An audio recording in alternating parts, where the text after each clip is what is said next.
स्वागत है आप सभी का हिंदी एक्सप्लेन टीवी पे। कहानी सुनने से पहले वीडियो को लाइक और चैनल को सब्सक्राइब जरूर कर देना।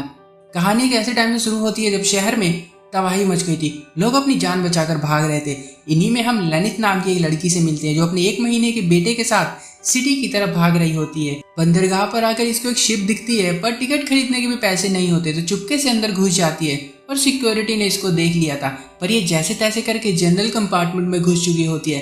गार्ड ये भी जानते हैं कि कई लोग बिना टिकट के अंदर घुसे हुए हैं, तो वो लोग चेकिंग करने आ जाते हैं और हम देखते हैं अगली सुबह का सीन जहाँ पर लेनित पकड़ी गई थी और उसको अगले स्टॉप पर उतार दिया गया था। लेनित भटकती भूली इधर उधर जा रही थी, ना तो इसके पास घर जाने के पैसे हैं और ना ही शिप के टिकट के। लेनित यहाँ लोगों से हेल्प भी मांगती है पर कोई इसकी सहायता नहीं करता। वही रोड पर इसे एक लेडी का वॉलेट मिलता है जिसको उठाकर वो उस लेडी को दे देती है। लेनित बताती है कि मेरा घर बर्बाद हो गया और मुझे अपने हस्बैंड के पास दूसरी सिटी जाना है, तो लेडी खुश होकर इसको कार में बैठाकर बस स्टैंड छोड़ देती है और कुछ पैसे भी दे देती है। लेनित जब आकर लास्ट सीट पर बस में बैठ जाती है, कुछ देर बाद कुछ बदमाश लड़के इसके बगल में बैठ जाते हैं आकर, और लेनी जब अपनी बेबी को फीड कर रही होती है तो वो लोग कहते हैं कि हमें भी दूध पीना है। ऐसे बदतमीजों को 4 चप्पल मेरी तरफ से। खैर तभी यहाँ पर रोड नाम का एक आदमी आ जाता है और इस पे गन भी होती है। दोनों बदमाश इसको देखकर भाग जाते हैं और लेनित बैठी हुई थी और इसके बगल में ही रोड आकर बैठ जाता है। लेनित के पास टिकट के पूरे पैसे नहीं होते। ये रोड से मांगती है उधार और रोड इसके लिए भी एक टिकट खरीद देता है और पूछता है कि तुम कहाँ और क्यों जा रही हो। लेनित बताती है कि जब मैं छोटी थी तो मेरे पिता की एक्सीडेंट में मौत हो गई थी और मेरी मॉम ये सब सह ना सकी और उन्होंने भी फांसी लगा ली। मैं और मेरा भाई दोनों अनाथ हो गए थे। हमारे पड़ोस में एक अंकल आंटी रहा करते थे, उन्होंने हमें अडॉप्ट कर लिया और कुछ दिन बाद उन्होंने मेरे भाई को बेच दिया। अब मैंने उसे कई दिनों तक ढूंढा और ढूंढते ढूंढते मैं इतनी बड़ी हो गई, पर मेरा भाई मुझे नहीं मिला। मैं अपने भाई को आज तक खोज रही हूँ, इसी उम्मीद में कि कहीं ना कहीं वो मुझे मिल जाएगा। रोड इसकी बातें सुनता है और समझता भी है और इसे खाना और पानी देता है और इसके हस्बैंड के बारे में पूछता है। लेनित बताती है कि जब मेरी उम्र 16 साल हुई थी तो मेरे अंकल ने मेरा रेप किया था और जब मैंने ये बात अपनी आंटी को बताई तो उन्होंने मुझे ही मारा पीटा, ये बोल के कि इसमें मेरी ही गलती है, और ऐसी एक होटल में वेट्रेस के काम पर मुझे लगा दिया था। एक दिन आंटी कॉल करके मुझे बता रही थी कि तुम्हारा भाई तुम्हें खोजता हुआ आया था और उसे मैंने तुम्हारे पास भेज दिया है। और यहाँ दोनों भाई बहन कई सालों बाद मिलते हैं, बचपन के बिछड़े हुए आज मिले बहुत खुश होते हैं। इसके भाई का नाम टोटो होता है। टोटो अब शादी कर चुका है और टोटो इसको अपने घर लेकर जाता है और अब से यहीं पर रहने को रिक्वेस्ट करता है। लेनित मान जाती है और रात को जब टोटो अपनी वाइफ के साथ प्राइवेट टाइम स्पेंड कर रहा होता है तो लेनित चुपके से ऊपर से इनको देख रही होती है। इसके साथ अंकल ने जो कुछ भी किया था उसकी वजह से इसको ये सब करने और देखने की आदत लग चुकी थी, पर इसके पास कोई था नहीं ये सब करने के लिए। रोड कहता है कि मुझे ये सब मत बताओ, तुम्हारी शादी कैसे हुई, तुम्हारा बच्चा कैसे पैदा हुआ, उसका पिता कौन है, मुझे ये बताओ। तुम मुझे पता नहीं क्या बताने लग गई। लेनित बताती है कि मेरा भाई ही मेरा पति है और मेरे बच्चे का बाप है। अब ये सुन के जितने हम शौक हुए उतने आप हुए, उतना ही रोड भी हो जाता है। लेनित बताती है कि मैं वही रहने लग गई थी। कुछ दिन बीतने के बाद मेरे भाई की वाइफ अपने घर चली गई थी थोड़े दिनों के लिए और मैंने टोटो के साथ थोड़ी नजदीकियां बढ़ा ली थी, पर मेरे इरादे टोटो नहीं जानता था। एक रात मैं उसे अपने रूम में लेकर गई और कहा जैसे तुम अपनी वाइफ के साथ करते हो वैसे मेरे साथ भी करो, और मैंने अपने कपड़े उतार दिए थे। टोटो हालांकि था तो मेरा भाई, पर मेरे को देखकर उसकी भी नीयत खराब हो गई थी और उसने भी मेरे साथ वही सब किया और उसके बाद तो हम कभी रुके ही नहीं। मैंने काम पर जाना भी छोड़ दिया था और हम दिन रात घर में यही सब किया करते थे। पूरे दिनों मेरे ऊपर ही कूदता रहता था और कुछ दिन बीतने के बाद मैं प्रेग्नेंट हो गई थी टोटो के बच्चे से। टोटो ने मुझे वापस गांव में छोड़ दिया और मैंने जैसे तैसे करके 9 महीने काटे और गांव में उसके बेटे को जन्म दिया। मेरे गांव में तूफान आ गया था जिस वजह से सब कुछ बर्बाद हो गया और अब मैं वापस टोटो के पास जा रही हूँ, यानी कि अपने भाई और अपने पति के पास, क्योंकि मैंने सुना था कि टोटो के पड़ोसियों ने टोटो और मेरे रिश्ते के बारे में उसकी वाइफ को बता दिया था, तो वो उसको शायद छोड़कर जा चुकी है, तो टोटो मुझसे शादी कर लेगा और मुझे अपना लेगा।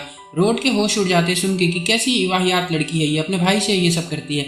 बस एक स्टॉप पर रुकती है जहाँ पर टीवी न्यूज में आ रहा होता है कि एक शिप रुकी है जिसमें बहुत सारी डेड बॉडी मिली है और बहुत सारे क्रू मेंबर मारे जा चुके हैं। वापस लेनित बस में आकर बैठ जाती है। रोड से बताती है कि मैं जब शिप पे बिना टिकट के चढ़ गई थी तो गार्ड्स ने मुझे पकड़ लिया था, पकड़कर मुझे अपने सीनियर के पास लेकर गए थे और उसने मेरे साथ रेप किया। उसके बाद सभी गार्ड्स ने बारी बारी से मेरा रेप किया।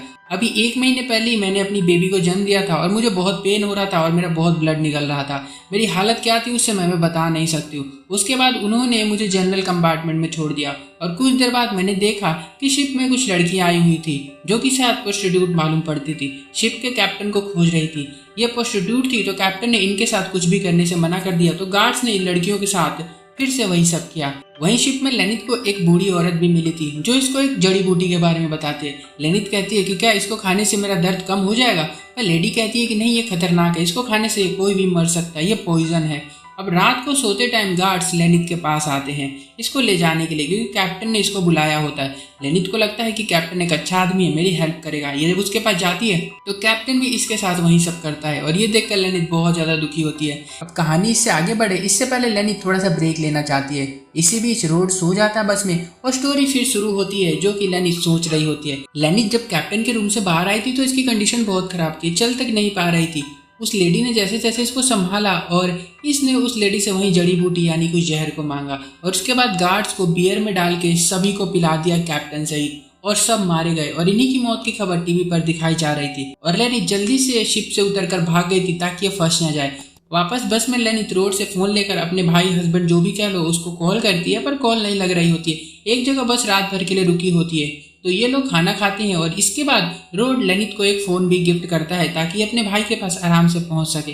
पर टोटो तो कॉल ही नहीं उठा रहा होता है, रात काफी हो गई होती है, इसलिए रोड इसे अपने साथ होटल में चलने को कहता है पर ये मान जाती है। और वहीं पास के होटल में दोनों आते हैं। लेनिथ नहाने चली जाती है और रोड इसको देख रहा होता है, खुद को रोक नहीं पाता और वो भी उसके पास जाता है और फिर दोनों यहाँ पर वही सब करते हैं और फिर सो जाते हैं। रात होती ही रोड की वाइफ इसको कॉल करती है जिससे हम जान पाते कि रोड शादीशुदा है और रोड बिना बताए अगली सुबह यहाँ से भाग जाता है क्योंकि ये भी उन्हीं में से एक था। बस फर्क इतना था कि उन लोगों ने जबरदस्ती किया था लेनिथ के साथ और इसने इसको भरोसा जीता, बेवकूफ बना दिया। फिर अगली सुबह रूम खाली करने को कहा जाता है। ये उठकर अपने बच्चे को लेकर बस में वापस से बैठकर आगे के सफर को शुरू करती है। रोड यहाँ घर पे आ गया होता है। खाते हुए टीवी में देख रहा है कि लेनिथ पुलिस को बता रही होती है कि रोड ने सभी शिप क्रू को मार दिया है, लेनिथ ने रोड को फंसा दिया होता है। पुलिस इसकी बात इसलिए मान गई है क्योंकि रात को लेनिथ ने रोड के फोन से अपने फोन पर बहुत सारे मैसेज कर लिए थे।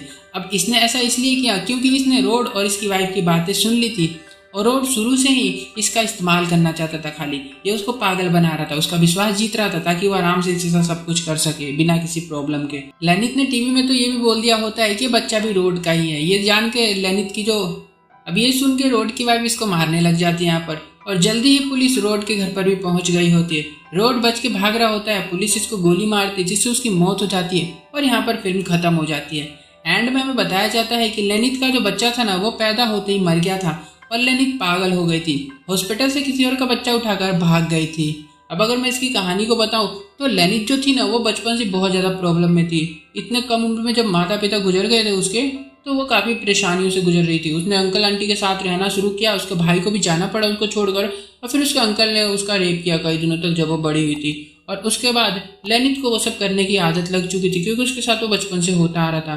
फिर जब उसको वो सब नहीं मिल पा रहा था तो उसने अपने भाई का ही सहारा लिया और फिर उसके साथ ये सब किया। हालांकि ये असली हरामी तो उसका भाई ही था। खैर वीडियो अच्छी लगी तो वीडियो को प्लीज़ लाइक कर देना, चैनल को भी सब्सक्राइब कर दो। मिलता हूँ तब तक के लिए, बाय।